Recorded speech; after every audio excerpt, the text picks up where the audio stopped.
Okay, first things first, change the channel name. Fits better with the content I make. That's the entire reason. Now let's start the video. First of all, hope everybody had a pretty good Christmas. I know I did.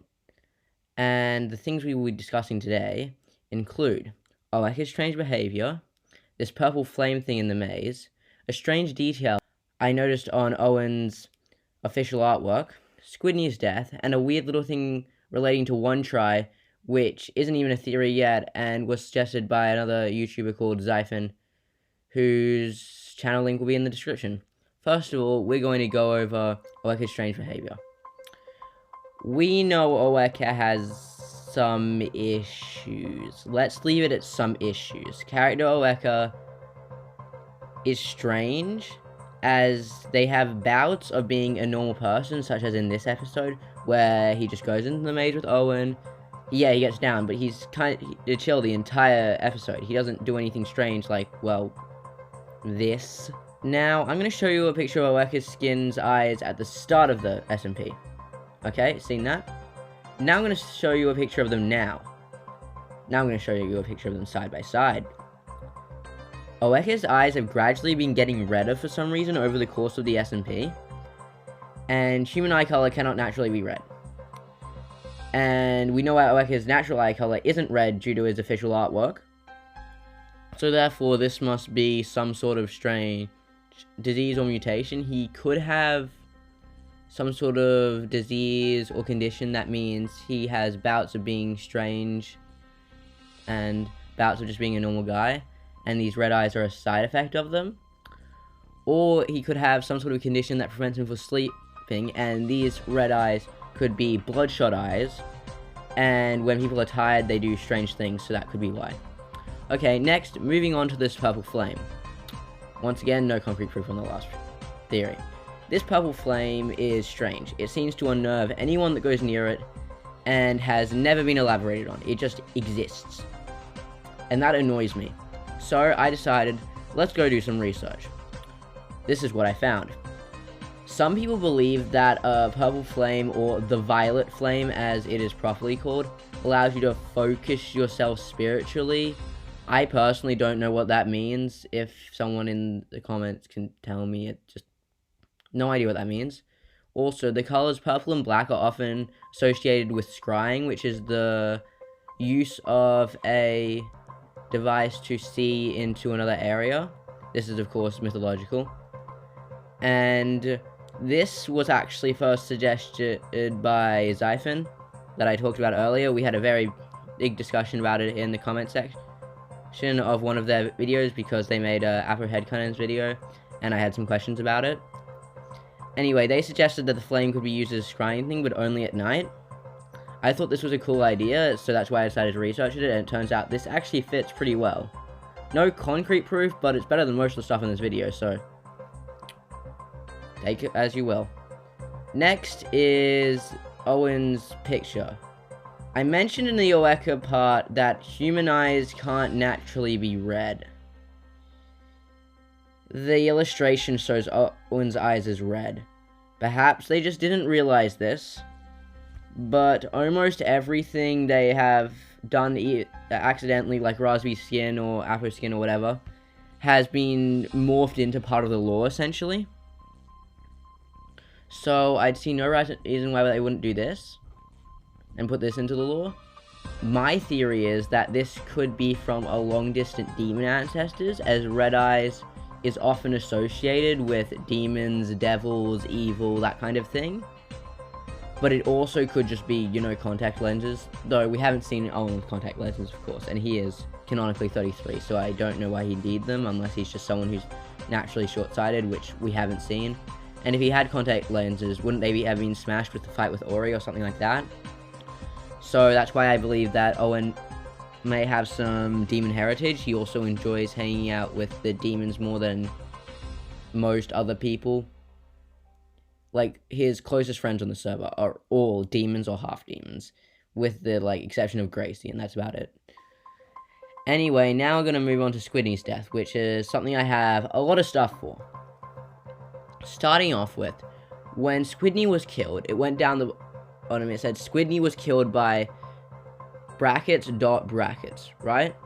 that means that Griever was a player who had morphed into a Griever using Morph Mod, right?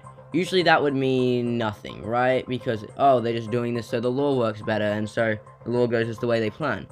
But if they're gonna put that in, right, they might as well make it part of the lore. I've made this argument before, because they've done it before, so why not do it? Because otherwise there'll be a whole bunch of fans with unanswered questions. That makes me believe that the Grievers are likely controlled by people, and are not just animals. They are remote controlled by either a hive mind or a single person controls a single Griever. Now, when Squidney died, we saw a flashback of her signing up to whatever this is.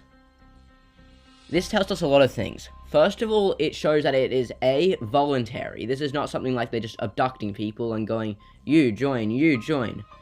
It also doesn't seem to be exactly selective. Like, they just let Squidney in. They didn't ask, oh, are you immune or whatever. They just let her in.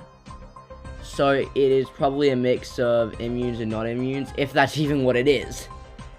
I'm saying that it might be something like that because there was this one sentence. You volunteer for this project. This tells us so much. First of all, it's a project. That means it's an experiment or something they're trying out. It's something that they're doing or whatever. This also means the volunteer part confused me though. If you look at all of the official artworks for all of the Outsiders and the tweets that go with them, they are all missing posters, and they all say another 1 has gone missing or another 2 has gone missing or something along those lines, right? You can look it up for yourselves. I'll show you all the stuff on screen here. Now, if this is a volunteer basis, why would there be missing posters?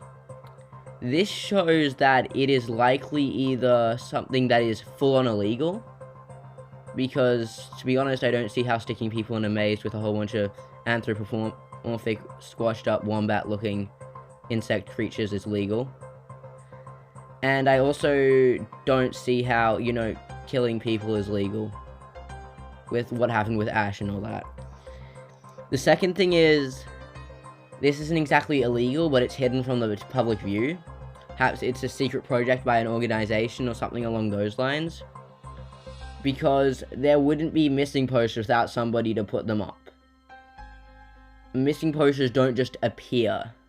And if people know where somebody is gone, there won't be missing posters. So, the people who've gone into the maze, their families obviously haven't been notified, or maybe they have none, in Owen's case, with the battle and all that.